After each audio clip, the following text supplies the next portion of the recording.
Right, so welcome everybody to Liver Conference. Today's speaker is David Lamb. Dr. Lamb is Assistant Professor of Medicine in the Division of Endocrinology, and he has a special research and clinical interest in diabetes, something that we see a lot pre and especially post-transplant. And so, at least from my perspective, there's a lot of new medications out and technologies that we don't get to see as much in hepatology. So we're very pleased to have David. All right, thanks for having me. See some familiar faces, so it's always good to see that. So my disclosures are listed below. Some research support from Novo Nordisk, none of which will be talked about in this discussion. And just to preface it, you know, as Jean mentioned, I'm a clinician, and that's pretty much 100% of my work. I see lots of patients with diabetes, some of the patients that you share with me. And I do have some research interests, and most of them are also in the clinical realm. And this talk is framed more to be sort of a case series of very, bread and butter diabetes cases that have an intersection with liver diseases. So hopefully you'll find this talk a bit relevant. Feel free throughout the talk to raise your hand, ask questions. It's always more fun that way, I think. So this starts with a 46-year-old with alcoholic cirrhosis. He had a liver transplant 6 months ago. During the hospital for transplant, he had steroid-induced hyperglycemia, and he required insulin therapy. No prior history of diabetes. Soon after discharge, his blood glucose was stabilized, and the patient was able to discontinue their insulin. Current immunosuppression is prednisone 5 and tacro 1 twice a day. His A1C is 5.2. This is recent blood work, and he has 2 fasting glucoses of 162 and 180. So the first thing I always ask is, does this normal A1C rule out that this person has diabetes? And for traditional cutoffs, A1C, just for those in the audience that need a little bit of a refresher, less than 5.7 is considered to be normal. Between 5.7 to 6.5 is considered to be pre-diabetes or at risk for diabetes, and greater than or equal to 6.5 is consistent with diabetes. This is according to the ADA's recommendations, probably for the last 4 or 5 years, to use A1C as a diagnostic tool for diabetes. But that's specifically diabetes, not necessarily post-transplant diabetes. So many things can confound your A1C, many of which also apply to your liver patients. So iron deficiency, anemia, chronic kidney disease, liver disease in general, HIV, any recent blood transfusion, all will mostly falsely lower your hemoglobin A1C. So it effectively tricks the clinician into thinking that the A1C looks great, diabetes is well controlled, but in reality it's a much different story. But to what degree? I mean, like, if he has a 5.7, is it possible that he truly has an 11, or is it just that it can just mildly? Anyone's guess. It's not like you can apply a formula and say, oh, well, there's the correction factor of 0.3 to make it. So I've seen some pretty egregious, and it really depends on the etiology. If you just got a blood transfusion, it could be a 6-point difference or more. But if it's, and so it's hard to correlate. It's almost never, you can't say that you can trust it to a certain degree or not. Okay, it's a good question. Dave, what about fluctuations? Because you just mentioned there's a lot of fluctuations in this patient with secondary diabetes from prednisone coming on. Yeah. How does the fluctuations within 3 months play a role in your interpretation? So the A1C, let's say that this was not a liver patient, not a HIV patient, no CKD, just had maybe for COPD had some steroids. The A1C is a little bit weighted. So about a quarter of it comes from the 3 months ago, about another quarter comes from 2 months ago, and about half comes from the current month. So that it is skewed towards the most recent 4 weeks, but it is technically an average, or a weighted average, if you will. And so, but something that came out from some of the studies looking at the correlation of the gold standard, which is an oral glucose tolerance test, and hemoglobin A1C and their concordance rate, really found that within 1 year of transplant, the A1C and the OGTT are not very, they don't kind of go in line, and so the A1C should not necessarily be used for screening or exclusion of diabetes. The reverse, though, if your A1C is 10% in a post-transplant patient, then you can believe that. It's not falsely elevated, it's falsely lowered. And that was just what I mentioned in terms of the validity and correlation of A1C. A lot of the data here, though, does come from kidney transplant patients and not liver transplant patients. I think that it's probably skewed in some ways because such a high proportion of kidney patients have diabetes, and so that's where a lot of the data comes from. More and more liver patients are going to have diabetes. Yeah, I guess that's not such a good thing, but something we'll have to definitely anticipate. So this was a result of I think the second international conference for in transplant, looking at how to define the post-transplant diabetes. And in the literature, it kind of goes back and forth between NODAT and PTDM. A lot of the pushback against NODAT was that a lot of people may have had pre-existing diabetes and not known about it. So it's not truly that they had no diabetes and that it was only new onset after transplant. So that's where PTDM, I think, gains a little bit of traction. But it became much more in line with the ADA standards for diagnosis of diabetes. So you have your fasting glucose is greater than 126, random glucose greater than 200, the gold standard, which is 75-gram oral glucose tolerance test, and then the A1C greater than 6.5. And they also threw in that the diagnosis can be made only if they're on a stable immunosuppressive regimen. So patient who just came out of transplant I'm seeing in the office is still on insulin because they're on higher doses of steroids. I can't officially call them PTDM. This is more steroid-induced hyperglycemia until they're a little bit further out. So, mechanisms. There's pre-existing factors, and these are the very similar factors that we see as risk factors for developing type 2 diabetes. So, family history of diabetes, age greater than 45, ethnicity and race, so blacks, Hispanics, Native Americans, all are at higher risk. An increased BMI over 30 is definitely a risk factor for post-transplant diabetes as well as diabetes, type 2 diabetes in general. Immunosuppression, so something probably this audience knows much more than I do, but a lot of these medications that are used for immunosuppression all predispose patients or all affect insulin signaling, insulin production, insulin resistance. So corticosteroids, they increase hepatic gluconeogenesis, they will increase insulin resistance, your calcineurin inhibitors, they seem to impact immediately insulin resistance, but over time there are some studies that show that there's a little bit of a loss of insulin secretion. This is seen a lot in type 1 studies as well, type 1 diabetes studies as well. And mTOR inhibitors seem to impact insulin signal transduction. There's genetic factors, so many similar polymorphisms that are associated with type 1 and type 2 diabetes also are associated with post-transplant diabetes.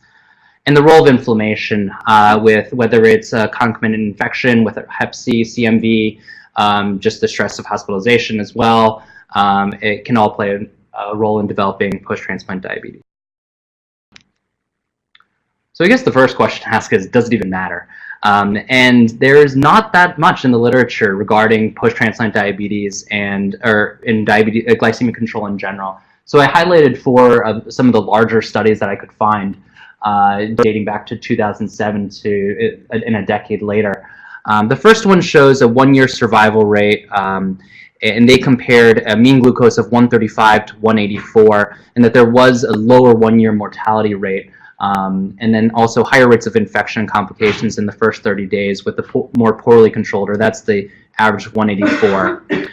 But then subsequent studies did not show that same difference in mortality. So Keegan colleagues, Linder and colleagues, and then here in Walia in 2017 looked at a group for target of 140 versus 180 and saw a reduction in infection risk.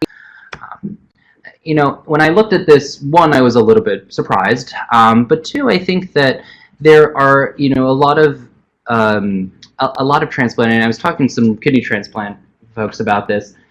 I think the major concerns in the beginning are, you know, infection risk, immunosuppression, and wound healing, and all of these play an impact in immediate outcomes. Diabetes outcomes and glycemic control, we're sort of playing the long game here. You're talking at much longer time lengths for follow-up in order to look at morbidity, mortality.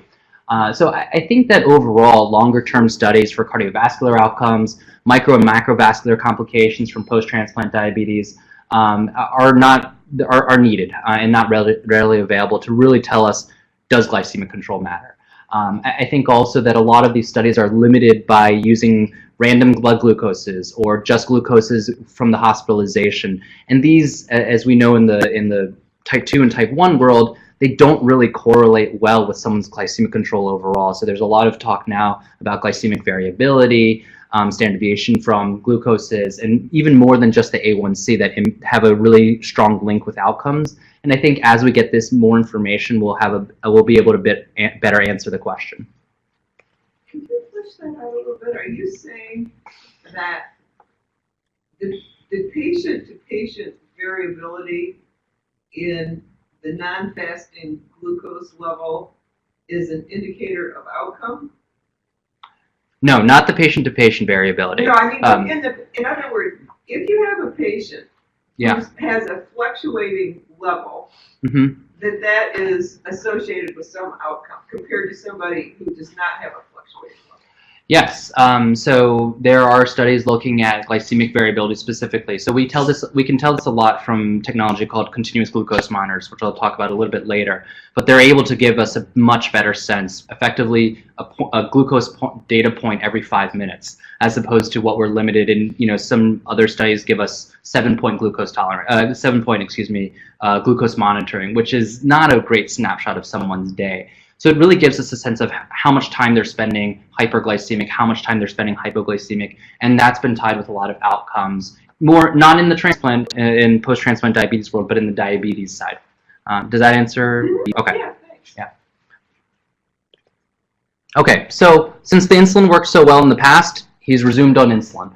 And he's prescribed a basal bolus regimen of glargine 5 units at night and Lispro 2 units with meals. So I always want to take a step back and make sure that everyone's sort of on the same page in terms of what basal bolus means. And this kind of shows you a little bit about that glycemic variability that we were just talking about. So this is a very generic snapshot of someone's glucose profile over the course of 24 hours. The bumps, the baseline level reflects your hepatic gluconeogenesis. It's a bit of an way overgeneralization that's sort of a solid square. It's likely much different than that, or it is much different than that. The sort of humps that you see are glucose from meals as well as glucose from additional stress, meal variability. So it's a very dynamic variable, as you can see here. When we talk about basal insulin, so that's insulin that works in the background, usually over 24 hours, to keep the blood glucose stable during periods of fasting. So the common ones that we use are listed here, and it's really to cover this sort of chunk of someone's glucose profile. Bolus insulin is typically rapid-acting insulin, and it's working to keep blood to respond to blood glucose changes that are anticipated with food intake as well as from physiologic changes. So this is a very common regimen that you see used in the hospital, where someone's on one long-acting insulin as well as short-acting insulin for meals, as well as correction insulin if their blood sugar happens to be above inpatient goal. So he comes back 3 months later, and at that last visit, we resumed insulin. He currently is taking the same amount, glargine 5 units and Lispro 2 units with meals. And he says blood glucoses are pretty well controlled, but with occasional hypoglycemia. But he really doesn't like injecting insulin. He just hates it. And he also says it's expensive, and he wants to know if there's anything else. So I think this gets back to, and this is something that Jean and I were briefly talking about the complexity of diabetes. Now, diabetes, I think, is, can be, super straightforward. It can be, it's treated by a lot of different specialties. But something that makes, I think, my job fun is trying to figure out what's the right regimen cocktail for an individual patient. And a lot of factors go into this. So I've listed out here, just as you would, I think, with any medical therapy for a chronic medical condition, you're weighing efficacy, risks of the medical therapy. So specifically for diabetes, that's risk of hypoglycemia, whether there's a benefit or a detriment in cardiovascular outcomes, weight changes associated with the medical therapies, costs definitely, and this all leads to finding the quote-unquote right medication for someone. And it's not the same answer for any one person, which makes it both hard but also fun, I think. So let's take a look at insulin with these parameters. So efficacy is high, it works, that's why we use it. Very high hypoglycemic risk. Cardiovascular effects are neutral. There's definitely some associated weight gain with insulin therapy, and it's pretty expensive. It's been in the lay media as well as the academic literature in terms of the costs of insulin, and it has definitely led to reports for decreased medication adherence with how expensive it is. There was recently an op-ed in the New York Times by I think she's a hospitalist at NYU, and just talking about the games that we have to play with insurance companies to figure out which insulin is covered and switching it there, and how much resources are actually just spent second guessing the insurance companies and trying to figure out what's good for the patient. And then this research letter in JAMA, I think, was outlined from 2002 to 2013. In the orange, you probably can't see the numbers from the back, but the orange is the rise of cost of insulin compared to other diabetes medications. So the solid is all medications. The circles here demonstrate our newer oral agents, and on the bottom you have injectables that are not insulin, and the older oral medications as well. So insulin prices, long story short, have really increased. And this is from the ADA's 2018 Standards of Medical Care, and they outlined the median national average drug acquisition cost. So this is for external pharmacies. Medicare basically just sampled the costs. And you'll see here at $2, this is for a 30-day supply, or 1,000 units of insulin. So for metformin, it's $2. That's great. For sulfonylureas, you've got $13. For long-acting insulins, $261. For short-acting insulins, so the rapid-acting insulins that I was referring to, $327. And skyrocketing here are the GLP-1 receptor agonists at $656. These, I think, are relatively accurate. However, just in clinical practice, I think that there are a lot more subsidies and better insurance coverages for the GLP-1s as well as SGLT2s than insulin.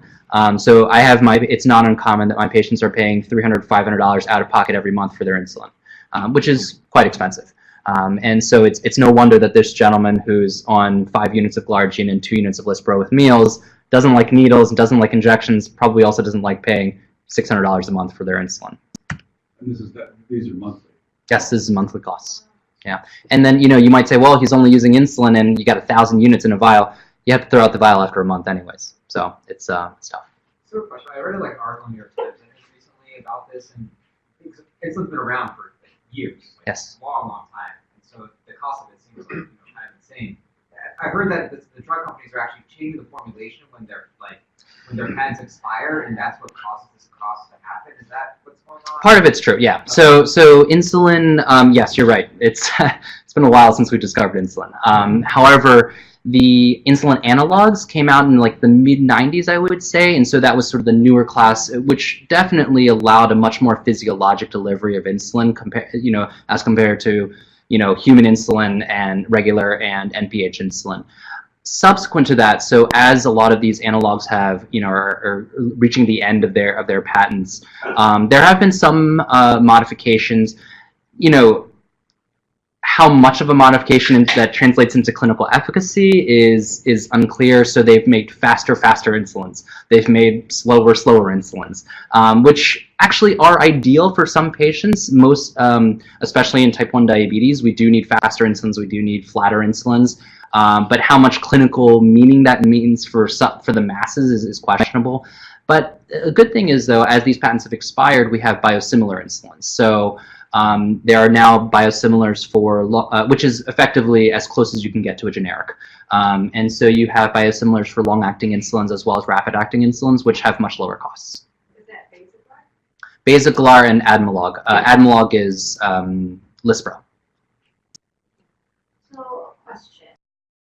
As the insulin's coming to the market, does it make any difference at all long-term in terms of cardiovascular risk or So it's and if it doesn't, why are we paying so much money for it? Yeah, so I think that the biggest impact it has is probably in hypoglycemia, and it may have an impact in I think that the current studies are so short that you can see maybe an A1C lowering, but you're not going to see cardiovascular outcomes. Now they're charged with doing cardiovascular outcome studies, but you don't have that sort of smoking gun in terms of saying, yes, this new insulin that's that has the PK/PD is now moves it a little bit 3 minutes faster. That's going to improve your outcomes. You don't have that type of data.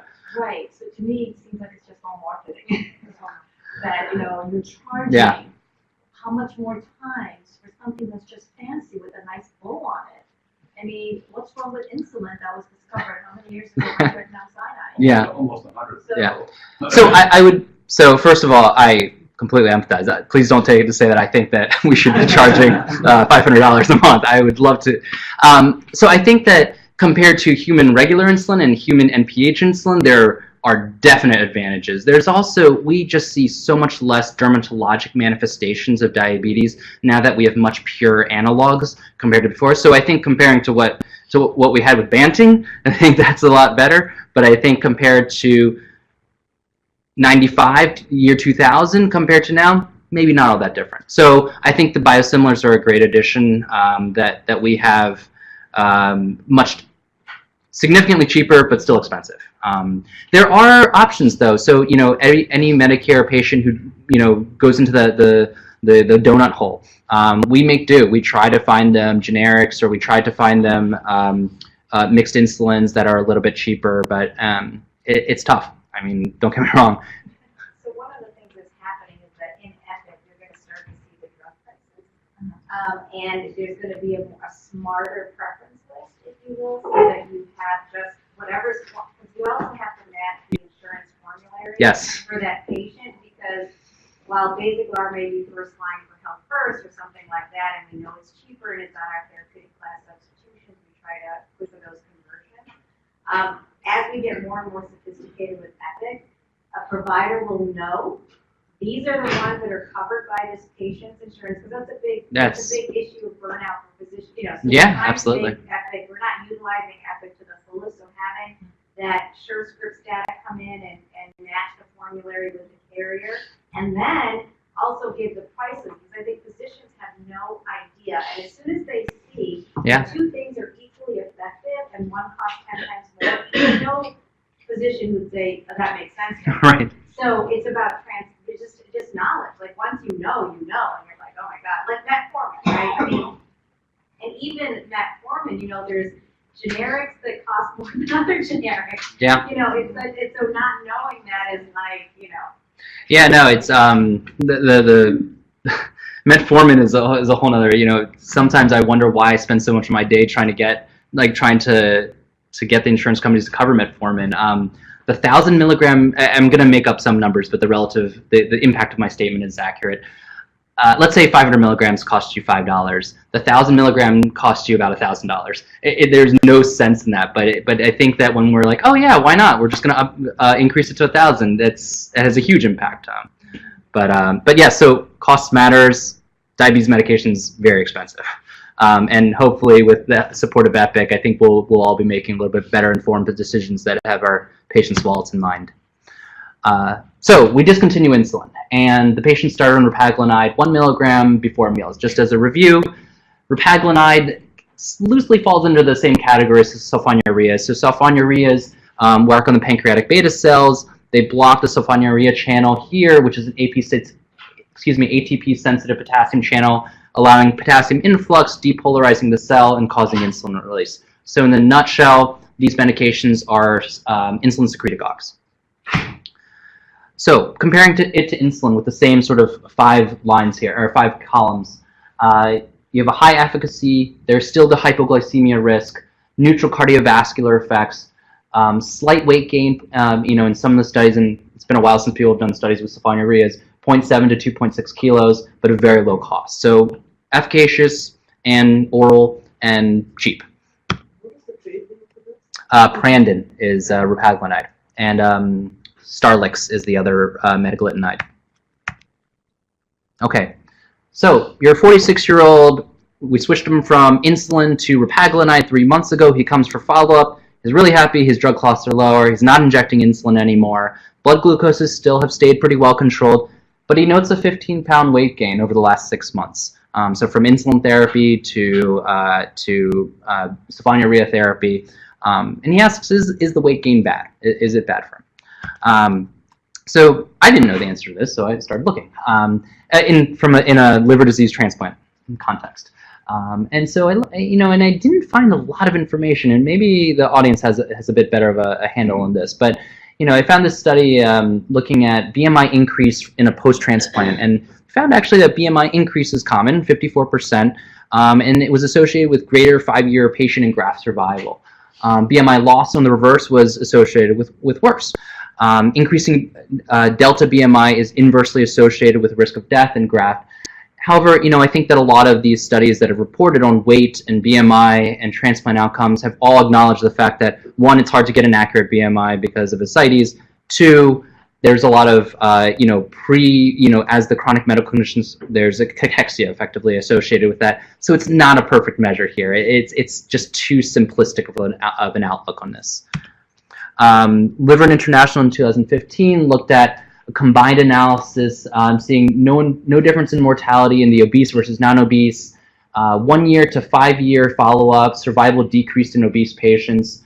5 years to 10 years, no difference in survival. But when they looked at kind of pooled analysis of similar causes for liver disease, they did see that they found a signal that obese patients seem to have worse survival than non-obese. And my overall thinking is, with weight gain is obesity, and let's say in the post-transplanted patient, and then you have the comorbidities that are all associated with obesity. That metabolic syndrome, cardiovascular disease, non-alcoholic fatty liver disease, and those carry with it, significant comorbidities as well as mortality. And I think that that's time shot, just like we were talking about with the A1, with the glycemic control snapshot. Where we're looking a little bit too close right now. The time frame is a little bit too short. I think as our patients are surviving longer and longer, might be dealing with other problems too. Rationalize why an insulin secretagogue would be associated with greater weight gain than just insulin itself? So I think that there could be a few reasons. One is that, and this is, I think from just a clinical standpoint, secretagogues, you have very fixed dosing. So you're causing endogenous insulin release at a sort of like, let's say 10 units every time you take a pill, and you can't control it. You can't titrate it up or down. And so in some ways, a lot of patients have to match up their oral intake in order to prevent hypoglycemia with these insulin secretagogues. And so you don't have that flexibility of dosing that you would have maybe with insulin. I am not aware specifically of head-to-head comparisons. If you're able to achieve the same exact glycemic control, the same meal variability or meal intake, comparing insulin with an insulin secretagogue, that sulfonylureas would cause more than, let's say, just insulin. And it's a very common scenario that we see in weight gain with insulin. It's especially, and again, it's hard to discern sometimes these patients who have been very insulin deficient and now have been in sort of a catabolic state, and then you give them insulin, how much of it is weight regain and how much of it is excess weight gain too. That's sort of that's a hypothetical for answering a question. Okay, so we say we don't like the weight gain, repaglinide is discontinued, and now we actually are giving our patient options. So we say sitagliptin 100 milligrams POQ day or liraglutide 1.2 milligrams subcutaneously. So let's take a look at sitagliptin, which falls into the category of DPP-4 inhibitors. And I threw in the trade names, which I think most of the people in the audience are a little bit more familiar with. So DPP-4 inhibitors, basically, so L cells in the intestines release in response to glucose a series of gut hormones, GLP-1, GIP, and so forth. These are degraded by DPP-4, so by inhibiting them, they increase endogenous levels of these the incretins, basically. And this will stimulate both increased insulin released from the beta cells of the pancreas, as well as suppress glucagon from the alpha cells. And they're so doing improving glycemic control. So the benefits are that these oral agents have a very low risk for hypoglycemia. As a monotherapy, you pretty much don't see hypoglycemia with these medications. They're considered to be weight neutral, and I think this is mostly from the suppression of glucagon. However, there are adverse effects. So DPP-4 is actually a pretty ubiquitous enzyme, and so inhibition of this enzyme has other effects outside of glycemic control. So there are incidents of nasopharyngitis, urinary tract infections. Some patients describe dizziness and lightheadedness when they're on it. And there are reports of pancreatitis, however, it's definitely, in the minority of cases, extremely rare. That most are without interactions with immunosuppressive agents. However, saxagliptin is metabolized by the CYP3A4/5 pathway. Yeah, good question. we don't see prandial that much Yeah. in transplant. I haven't, somewhat related to renal dysfunction. Mm-hmm. A lot of azotemia post-transplant, Mhm. fluctuations related to tacrolimus levels. Yeah. So I feel like that could be an issue. Is the same issue with renal function in these inhibitors? So the nice thing about these inhibitors are that most can be renally dosed and some do not need to be renally dosed at all. And so less of an issue there. You can, even in your end-stage renal patients, you can prescribe these medications. It's very risky with sulfonylureas. Prandin also in patients with CKD or acute kidney injury, azotemia, that a lot of their metabolites are still biologically active, and so that can increase the risk of hypoglycemia in some patients. All right, so the second option, it's not completely sold on sitagliptin, is liraglutide. And so many of you will be familiar more with the trade names. So GLP-1 receptor agonists, exenatide, liraglutide, Lixi, Sema, and dulaglutide are Trulicity, Bydureon, and so forth, and Victoza. So these are injectable medications, also with a low hypoglycemic risk. They work in the same pathway, except for the fact that the levels of GLP-1 are significantly increased compared to what we see with DPP-4 inhibitors, such that you have a delayed gastric emptying. You also have decrease in appetite or appetite suppression, leading to more weight loss for patients. But however, there are some adverse effects. Nausea, vomiting are most common, usually goes away after the first week of therapy, and there is a risk for pancreatitis. Have you ever seen drug-induced liver injury from any of these? Not from the DPP-4s or the GLP-1s. I have not. So kind of going on Gene's question about CKD and acute kidney injury with patients, especially post-transplant. No dose is needed for most of these, the GLP-1s. However, there's limited data for a lot of them in GFRs less than 30, and exenatide is not recommended in GFRs less than 30 as well. There is a contraindication for GLP-1s in medullary thyroid cancers as well as in MEN2. And with regards to immunosuppression, there's a very large study of 5 patients that in diabetes care, which looked at the area under the curve of Tacro for patients receiving a 21-day course of liraglutide. And so they found that the area under the curve was reduced, but no difference in trough level.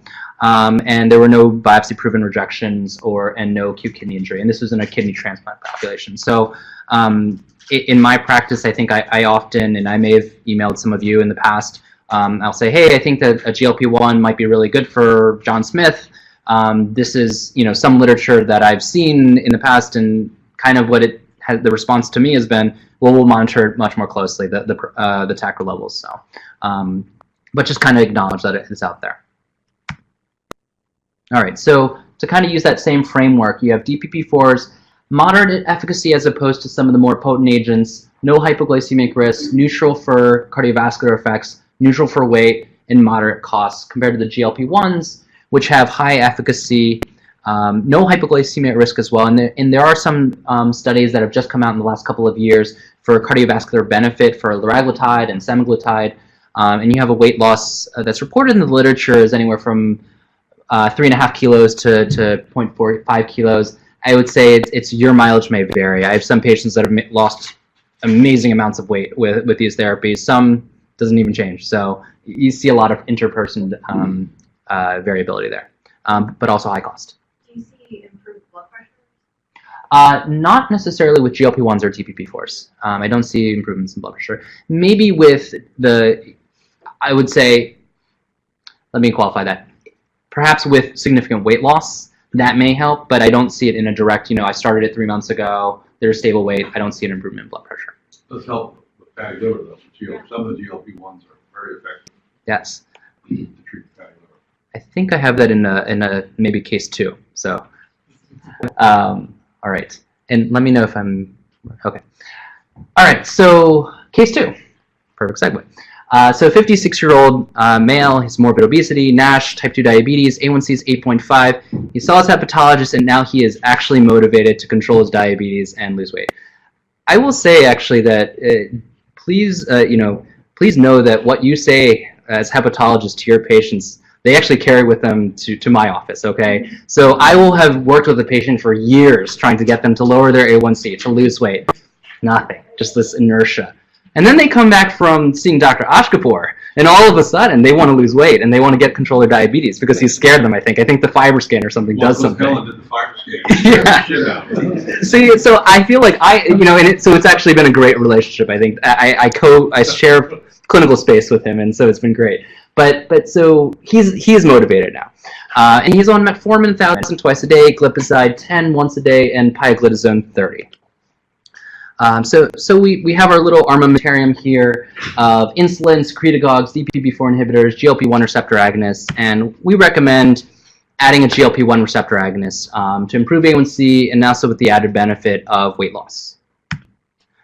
But the patient says, you know what, I'm a little worried. I'm a little scared of needles. I don't really want, I don't like the concept of injecting myself. I don't like the stigma that comes with it. And so you pull out, this nice little graphic that the pen needle company gave you saying, look how small these pen needles are. I'm going to prescribe you one that's only half the size of a dime. It's virtually painless. And then, this is a pretty savvy patient. So they say, well, fine, it's going to help my diabetes. Maybe the injection is as good as you say it is, but is it actually going to help my fatty liver? So this is a very, very in-the-know patient. So you present the LEAN study to them. It's published in the Lancet. So multi-center trial, double-blind placebo-controlled, randomized trial looking at liraglutide versus placebo for 3 years, an end-of-treatment biopsy. And I think that it had about 25 patients in each arm. There might have been 2 patient dropout from some of the arms, so placebo versus liraglutide. And 9 versus 2, so liraglutide versus placebo, showed resolution of definite non-alcoholic steatohepatitis, improved steatosis, and hepatocyte ballooning, but no change in their NAFLD activity score. They saw a decrease in weight in A1C, but no difference between the responders and non-responders, meaning it wasn't that all the responders had lower weight and lower A1C versus the non-responders in the post-hoc analysis. So definitely a statement for GLP-1 receptors agonists in fatty liver disease. All right, so back to this patient. So they're not really convinced, but they haven't really heard of the Lancet. They're not very impressed by your data here, and they still don't like the needles. So what else can we offer this person? So we recommend starting an SGLT2 inhibitor, empagliflozin. So SGLT2 channels, they're responsible for glucose reabsorption in the proximal tubules, and so the effect by inhibiting them is they increase glucoseuria. And by that effect, you basically are literally burning calories when you urinate, and you also have the added diuretic effect. And so that, for this class of medications, we do see a little bit of improvement in blood pressure. So I've listed a couple of the current SGLT2 inhibitors here. An oral medication with low risk of hypoglycemia as monotherapy. Additional benefits are decrease in your blood pressure, weight loss, and a lot of this has to do with the timing of what the FDA required for new diabetic agents. In that, now there's a requirement to do cardiovascular outcome studies, so a lot of these do show some risk reduction. Adverse effects, so genitourinary infections secondary to glucoseuria that you see, so yeast infections, urinary tract infections, the risk for volume depletion, increase in LDL. Euglycemic decay is a much more rare, but definitely present in SGLT2 inhibitors. A large amount of these patients are probably type 1 that are on off-label SGLT2 inhibitor use, but it's definitely a potential adverse effect. And in canagliflozin, bone fracture and increased risk of amputation. The mechanisms are, yeah, so doesn't everyone want to be on this medication now? So I think this speaks a lot to patient selection. I think that the patient with extensive peripheral vascular disease that you're putting on a diuretic agent that and increasing their risk of acute kidney injury, not a great case. Patient who with an A1C of 12% who's already at high risk for all of these and has been refusing insulin therapy for the last 5 years, and you have nothing else to throw at them, and then finally the FDA approves a new class of medications and you try it on them, probably at risk for amputation anyways. And again, it's patient selection. So from my personal perspective, I almost never start a patient with an A1C of 5%, 10% on an SGLT2 inhibitor because I think that the volume depletion is just going to be too great. they need insulin or they need drastic lifestyle changes. Why do you think though it's only reported with one of them, like, half It's the oldest. It's the oldest one. so it's just time? I think time. Yes. Yeah. Post-marketing outcomes. Yeah. And my guess is that they will come as patients see these ads on the subway everywhere, and so they really want to report them, and it's also created a lot of pushback to them too. On TV. too, Yes, right? TV. Oh, Yeah. All right. So to kind of put in that same framework, intermediate efficacy, no hypoglycemia risk as monotherapy, cardiovascular benefit for canagliflozin and that's Invokana and Jardiance. Loss with SGLT2 inhibitors, partially from the diuretic effect, but it's not quite been teased out yet, but high costs since they're one of the newest agents. So what about SGLT2 inhibitors and fatty liver disease? So I was able to find two that looked at prospective for NAFLD patients, 9 patients treated with Invokana or canagliflozin for 24 weeks. All 9 with improvement in steatosis, lobular inflammation, ballooning, and fibrosis stage, and that was defined as 1 point or more. And then in this trial in diabetes, metabolism, metabolic syndrome, and obesity, biopsy-proven NASH, 10 received it for 12 weeks. And their primary endpoint was looking at ALT change, and then they also found an improvement in hepatic function fibrosis markers too. All right, so just to kind of go for special populations, in CKD patients, canagliflozin is not recommended. David, so if you see randomized control trials that they actually tried to use for these SGLT2 and NASH populations specifically, they were actually early terminated because they actually found the opposite effect on cardiovascular risk. And if you do a link search, you'll actually see that they were actually stopped early because they actually didn't see that beneficial effect of cardiovascular mortality. And so you'll see that you won't be able to find 3 trials that were actually completed, but they actually did look into it. Good to know. Yeah. All right, so for CKD, not recommended for GFR less than 45, and for EMPA and DAPA, not recommended less than 30. I think there's just too little published information, and as you sort of all laughed with the litany of adverse effects, I think probably not ideal in, at least while in the early transplanted patient, given the risk of infection and volume depletion as well. All right, so this is sort of just a summary slide for the classes of medications and weighing the risks, benefits, and really I think it comes down to just trying to figure out what are your patient's immediate needs, what are their in prioritizing those needs, and trying to find the right medication for them. And it's not an easy sort of cookie cutter thing that we can just say everyone needs to be on this. Not that anyone thought it would be. So how about, this is like a question that we would have. So a NASH patient who maybe now is like and you want to do something for their NASH and obviously for their diabetes. So what would be like your first line? And pioglitazone, liraglutide, I mean, those are the ones that we think of most. Yeah. Vitamin E, we also think about. But I mean, I like metformin. So I think metformin, from a cost perspective, from weight loss, from and just from a glycemic control standpoint, is a good. Liraglutide would probably be my next option. I think it's generally a very well tolerated medication. Pioglitazone, I'm not the weight gain. I do think a lot of the bad press that kind of came in the, I don't know the year actually now, that came up with cardiovascular, I think a lot of that has been since re-examined, and maybe it wasn't the bad drug that we all thought it was, or that the literature would have suggested. But I just don't use TZDs as often. I definitely still do it, but I do shy away from the weight gains perspective. there's actually a long-term data set that Ken looked at with the pioglitazone, and he actually saw that after the 2 years of people being on pioglitazone, people were type 2 diabetics with NASH, that weight gain kind of plateaued. And so the weight gain stigma that's associated with the glitazone is there. You can say about 2.5 kg were because of it, but if you're starting to gain more than 2.5 kg after 1 to 2 years, you can't really blame the glitazone. So there's some long-term data where he looked at, you know, the actual long-term effects because of this whole weight gain thing. So it's also cheap, it's very easy to Yes. It's a prescribe. pill. It's once a day. Start at really low dose, 15 milligrams a day, and then work it up, you know, kind of on side effects.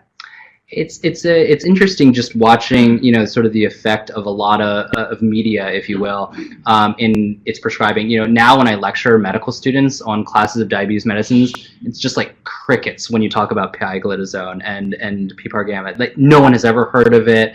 Everyone's like, I think it causes mortality. Like no one knows. It's really interesting how it really just shaped the landscape, I think, of our clinical practice as well as our medical education too. David, on the flip side, as a follow-up to Tatiana's question, is there an A1C or glucose threshold where you would skip any of the oral agents because you don't think it's and go straight to insulin? Yeah, or something more aggressive. So I would say, if to quickly answer your question, I would say 10 is usually when I think that a lot of the oral medications, especially if you tell a patient, hey, I think you need 4 different oral medications to get your A1C down from 10, they're immediately just going to laugh at you. So 10 is the simple answer, but I think whenever I'm seeing a patient, I first look at, you know, sort of the test of change. I see what is in this person's lifestyle that's driving that 10, and what is their capacity for change. If I see someone, or if I get the sense that they're really motivated, willing to make lifestyle changes, I mean, I've just seen amazing things on just metformin alone for a patient with like A1C of 13. And with lifestyle changes can get it down. So it's not an absolute, and I know that's not what you're applying, but 10 is sort of that marker where I'm thinking this person needs at least temporary insulin. And that's how I try to sell it, you know, that it's not necessarily a lifelong medication that you're going to have to use for the rest of your, obviously that's fine. But that's sort of my cutoff. Okay, I think we're doing okay on time. So here's the technology part of the talk. So we have a 58-year-old, type 2 diabetes, NAFLD obesity, A1C is 9.5. He's on everything. He's got a lot. He's making the pharmaceutical industry happy. So he's frustrated with his elevated A1C, despite being on so many diabetes medications. And he has a friend that uses an insulin pump. The friend's doing great. So he wants to know, is an insulin pump for me? So insulin pumps, is technology a savior? So the first thing to do is understand what an insulin pump is. So it's a subcutaneous infusion set that delivers a near continuous infusion of insulin. There are tubed pumps, there are tubeless pumps, and the tube refers to the actual infusion set. So in tubeless pumps, like shown here, you actually have the reservoir of insulin attached to the person's body, and it's just going in versus via a catheter. And most pumps only utilize one type of insulin, so that's usually a rapid-acting insulin, which takes the place of both basal and bolus. There are pre-programmed settings, so we can put in hourly rates of insulin dosing, and that takes the place of basal. And there are pre-programmed settings reflecting someone's insulin sensitivity, as well as their amount of insulin that they should be receiving with carbohydrates. And effectively, you know, what I call this insulin pump is it's basically a calculator. It calculates based on those based on those pre-programmed settings. If a patient says, you know what, my blood sugar is 150, I'm about to have 45 grams of carbohydrates, how much insulin should I have? And it calculates that based on what we've programmed. It also is able to decrease the amount of insulin if it detects that there's still insulin given maybe an hour ago, and maybe that explains why the blood sugar was high. So it's a little bit smarter than just a pure and simple calculator and syringe, but it still requires a lot of work as I'm describing. The patient's still required to initiate boluses for insulin for meals and correction of hypoglycemia, and there are definitely some more challenges related to the actual use of an infusion set, a subcutaneous device that's on the person. So the myths, you know, are that insulin pumps take the work out of diabetes. I think as I've just kind of described, it certainly doesn't take the work out. That they'll automatically fix blood glucoses. Unfortunately, we're not quite there yet. And insulin pumps inherently just know how much insulin to give a person, and that's just not true. It's a discussion. It's a titration with the person's medical provider, and it's always changing too. So the reality is that it requires actually a higher level of patient engagement to fully utilize all the functionalities of an insulin pump. So the traditional model is that the patient checks their blood glucose level, they calculate the amount of insulin delivery, and then they just deliver it via an insulin pump. But what it does allow is for more precise insulin delivery. So, even the best of pens, we can give half units, but with insulin pumps, we can give down to the 1,000th unit of insulin, which is nice. And it also allows a lot more flexibility. So, for instance, if your patient really takes to heart what Dr. Ashkapour said in terms of losing weight, and they decide to go for a run, if they are on the same basal insulin dose, they're probably going to go hypoglycemic because they decide to run and change their basal requirements. An insulin pump allows you to kind of withhold that insulin in that short-term period, which is a nice feature. All right, so he says, okay, maybe an insulin pump's not for me. But my blood sugars are always between 100 to 130. I really don't get my elevated A1C. But he saw an ad on TV that says there's a new meter out that doesn't require finger sticks, and that just sounds amazing. So I don't know if any of you have had patients that have brought this up to you, but I can immediately predict what a patient's going to say when they start the sentence with, "I saw on TV." That's always what it is. So this is the technology called continuous glucose monitors, and that's something I referred to a little bit earlier in the talk, or CGMs for short. So it's a subcutaneous sensor. It's about the width of 2 hairs, so it's pretty small. And it measures effectively the interstitial glucose levels. It's a near real-time estimation because there is a little bit of lag, about a 5-minute lag between interstitial glucose and blood glucose. But the nice thing is that it can actually provide alerts for both hyper and hypoglycemia. It can alert patients when their blood sugars are trending, so you can even set a rise rate or a fall rate that will alert the patient. And there's also passive storage of data over time. So a patient who only checks their blood sugars in fastings, but I really want to know why their A1C is 9 and not the 100 to 130 that they constantly report, it tells me what's happening at 8 p.m., at 6 p.m., at 4 p.m., at 2 a.m. So it's a really great way to get data when we download it. So this is just some examples of some commercially available products. So you can wear them on your arm, and almost all of them now have an app that goes to your smartphone, and it can communicate and tell you, as you see there, the trend and the actual value, and whether you're increasing, decreasing. 10 to 14 day wear.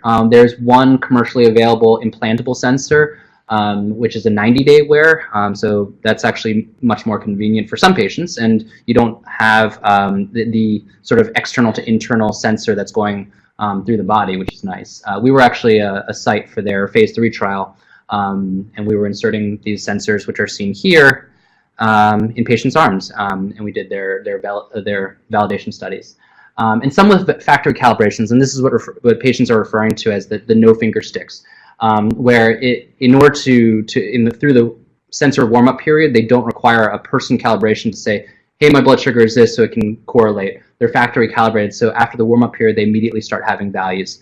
They're not without error. I always caution patients that you can't trust these values blindly. If the sensor tells you you're 45 and you feel totally fine, you should probably validate that and see if it's accurate or not.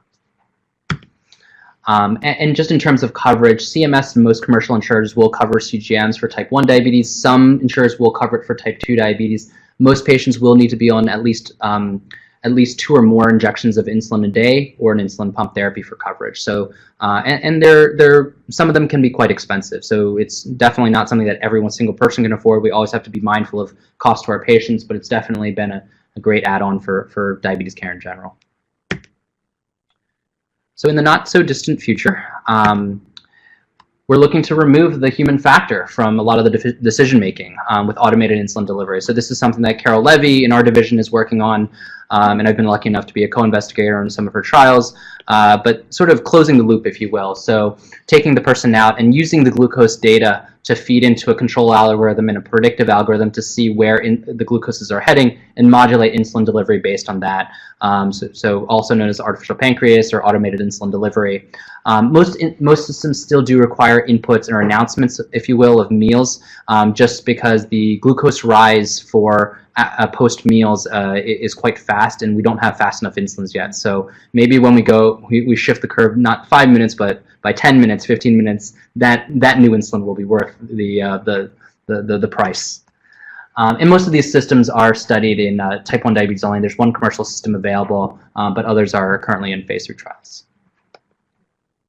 So kind of, I know we're getting short on time, just as a summary, diabetes technology is great. It's increased the amount of data available both to the patient provider. It's really guided, I think, also patient behaviors as they start to see how their food is impacting their blood glucoses, has the potential to improve safety for patients. But it's still, it's not it doesn't remove a lot of the disease burden, if you will, from our patients. And just in conclusion, the newer diabetes medications, they might have some beneficial side effects, so we should definitely consider them as we treat our patients, but really should be individualized based on patient factors, costs, and so forth. Any questions? Thanks, David. Questions? From a practical standpoint, because sometimes I find the linkage or barriers to care for referrals, can be just related to availability. Yeah. Can you give us a sense of sort of how the sign-up structure is here? Yeah. And how we get patients to a diabetologist? So the easiest thing to do is email diabetes@mountsinai.org. That you just say, this is a patient that needs diabetes care, here's their MRN, and that goes to our diabetes care coordinator, who actually has the ability to schedule appointments throughout the health system. So St. Luke's, West, Downtown, Queens, some of the affiliate sites like, or the network sites like Jackson Heights, Queens. Irene Rodriguez is Superwoman, and she's able to find appointments where no one else can. So diabetes@mountsinai.org is the best way. And if she is having trouble, she knows who to contact in terms of, hey, can you overbook this patient? Dr. M thinks she really needs to be seen urgently. And so that's the best way from an internal referral perspective. Soon we will actually unify our call center for endocrine care. So there will be one phone number to call for all the major hospital practices. And I think the eventual goal is to even further expand that out. So trying to make less work to actually schedule the appointment. But right now, from an internal referral, I think diabetes@mountsinai.org is the best way to go. What kind of diuretic are like the SGLT2 inhibitors, for example? Would they provide us with any benefit to treat patients with ascites? Do they provide natriuresis or aquaresis? So I don't actually know if they provide natriuresis, but I don't know I don't have a good sense of the volume that typically patients experience, if you will, of loss, and I think that it's because it's a direct relationship with glucose levels. So if glucose levels are in the 300s, there's much more diuresis than if the glucose levels, you almost will get no diuresis if the glucose levels are 160, 150. So it takes a hyperglycemic patient in order to achieve that effect. So it's not as straightforward to say, well, you can just take Invokana once daily and instead of your aldactone or something like that. Okay, I think we'll have to end here. Yeah. Thank you very much. Yep.